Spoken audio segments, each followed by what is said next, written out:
سلام دوستان، باشگاه آی فیتنس دویسبورگ، جایی که ما چند سال تمرین میکنیم. الان این ورودی باشگاهمونه، اونم جایی که کارت تو ورود و خروج تو میزنی. یه چیز جالب دیگه هم که داره اینجا هست که مثلا اگه شما اومدید تمرین کردید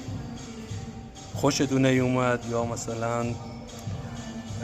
جایی که لباساتون عوض میکنید یا حمومش یا دستشویش کثیف بوده، میتونید اینجا شکایتتون رو بنویسید، یا مثلا میتاربای کسایی که اینجا کار میکنن، مربیات روی خوشی بهتون نشون ندادن یا خوب بودن، میتونید اینجا نظرتون رو بدید بدون اینکه اسم شما هم ثبت بشه. مثلا ما میایم نرمال بزنیم، بعد میتونید اینجا علتش هم بنویسید برای چی